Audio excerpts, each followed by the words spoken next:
Wales. We haven't really talked about it too much, to be honest. However, it is something I think we probably should talk about sooner rather than later. But you see, a lot of the reform stuff that has been going on in Wales, I haven't had too much of a chance to talk about. Mostly it has just been defections, mostly, not surprisingly, of course, from the Conservatives to Reform. But why is Reform focusing so much on Wales? Well, that is going to be their next big target. The local elections, sure, but the Welsh Senate or the Welsh Senate, that is their big target. Remember how that's elected as well. So this is going to be a moment where if you do not want, and you live in Wales or anywhere like that, and you do not want a reform government, you need to make sure you get out on election day. You need to get out there. You need to mobilize, because otherwise you're going to find yourself with a reform government, because they are going to put a lot, and I guarantee you they are going to put a lot of money in trying to win the Welsh Senate. I guarantee you this. So it is worth talking about the crazy stuff going on in reform over in Wales just as much as it is what's going on in here as well as the stuff is going on up in Scotland as well, in Glasgow. That interesting stuff going on up there as well. Maybe we'll get to that at some point soon. But of course, before we go talking about other stuff over on in Wales, that was my weird Welsh attempt at a Welsh accent. But as always, before we begin, please do remember to click on the like, share, and of course, subscribe button. And of course, don't forget to ring the bell as well, so you get notification of when we go live as well. There's also down below the links to the Patreon page, the Buy Me Coffee link, the YouTube thank you button, and of course, as always, there's the YouTube membership down below as well. So let's crack on then into this. This is, I think, a fascinating story once again, showing you that yeah, these people in the Reform, they only really care about power, and once they get into power, they don't really intend to, shall we say, give it up, or more solidify themselves into power, because there's been a very interesting kerfuffle go on in Wales. So, senior now Reform figure accused of authoritarianism amid now internal row over Welsh branch chairs. And remember, what is a branch chair? A branch chair is someone who's in charge of that particular local party. That is actually quite an influential position in your sort of political area. You get to, chair meetings, decide what gets discussed. You get to have a lot of influence on MP selections, or on things like that. Very influential position.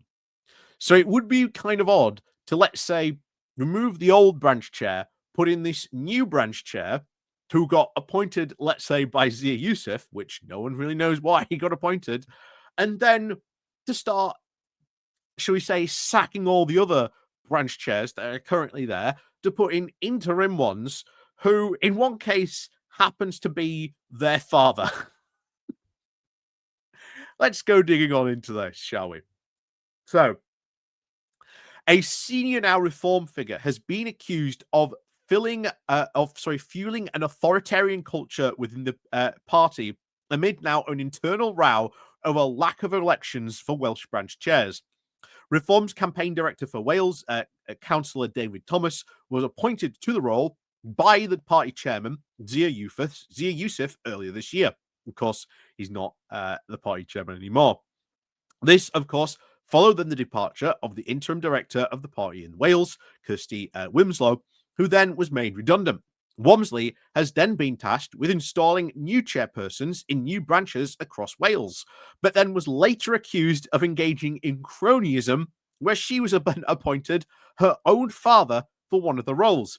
A Reform insider told us that Wamsley was then ejected from the party. David Thomas, who then was also a councillor in Tortham, began dismissing party chairs and then replacing them with now interim branch chairs. Another source said Kirsty had found people for all these roles, but almost immediately David started dismissing them, sacking them, removing them. David will just come up with a spurious story and then say, "You're out." Some people then even resigned, but then they were forced resignations.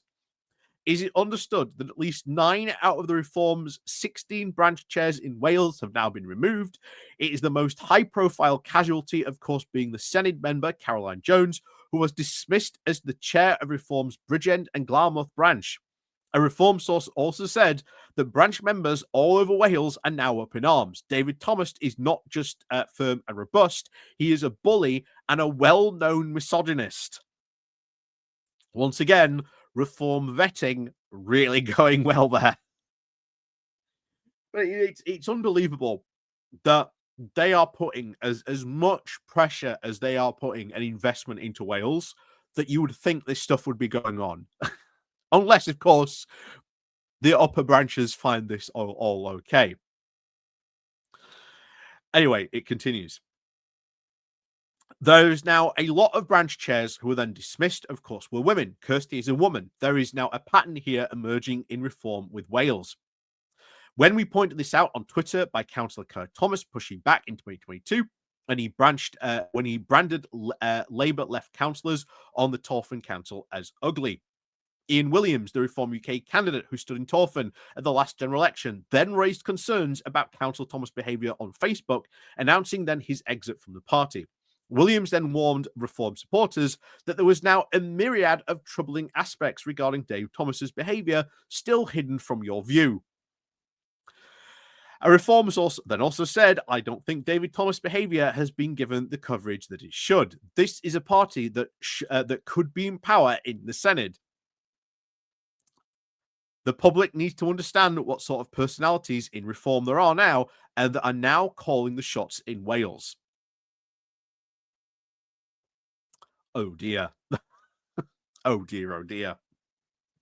And remember, all this stuff is local news.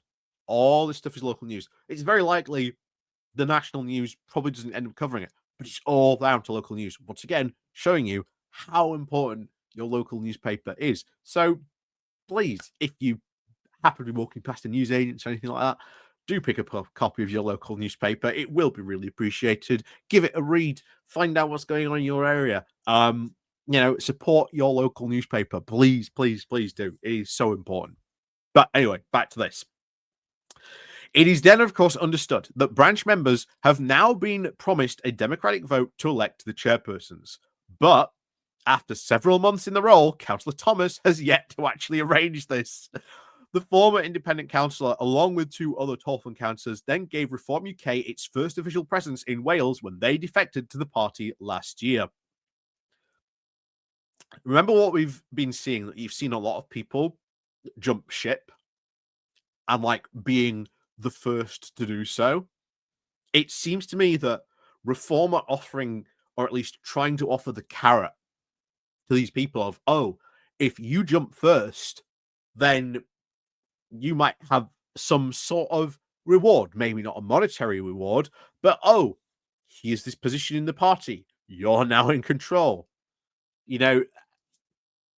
This is what it seems to be going on. This is a pattern that is very, very clearly emerging in all this. So Councillor Thomas has then, of course, since hit the headlines several times, including now for allegations that he has now posed for pictures for himself cutting a ribbon at an opening of a new Lidl store, despite not, of course, being invited to do so. He then came under fire again when news broke that, of course, Councillor Thomas, also known as DJ Dowster, also was now credited as one of the composers of a happy hardcore tune that uses derogatory terms now for a person with cerebral palsy. Oh dear, oh dear. Oh dear indeed. Once again, Reform UK vetting. Anyway, another Reform UK insider said he is not capable now of being a councillor, nor is he, of course, suited to lead Reform campaign in Wales. He's had long enough to, of course, hold elections now for branch chairs. Why have they not been held? I have not even heard them hold an AGM. You hold an election. People who are now members prove they are members, and then they have to show. Then you have a show of hands. I think reform probably doesn't want democratization as much easier now to stick with this authoritarian culture. How things are working with reform on the ground in Wales is not democratic. The lack of elections, of course, plays now to the broader chaos and the power plays and power struggles now within the party. They said there are now questions here whether David Thomas and the party really need then to answer. If reform, of course, won't appoint its branch chairs democratically, it raises questions about how democratic the Senate selection process is then. We asked David Thomas why he haven't had an organised elections for reform branch chairs yet in Wales. We also asked him why he has dismissed so many former branch chairs. But of course, he did not respond. Surprise, surprise. So, yeah, this is something else we've heard not only just being going on in Wales, as you can see here. This is the stick that now goes on. That these reform branches and the reform itself is very, very much more run in a very authoritarian way. And that if you don't like it, well, there's the door. Or it's the case of you are shown the door and you're thrown out very quickly. So, yeah, by all means, do let me know what you think about this. If you do live in Wales, you know, anything crazy going on, please, by all means, do tell me and let me know.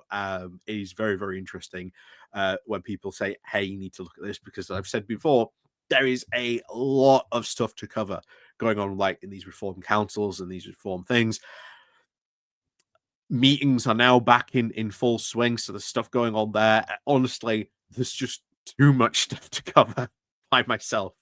But as always, thank you very much for watching, and of course, as always, we'll see you all next time.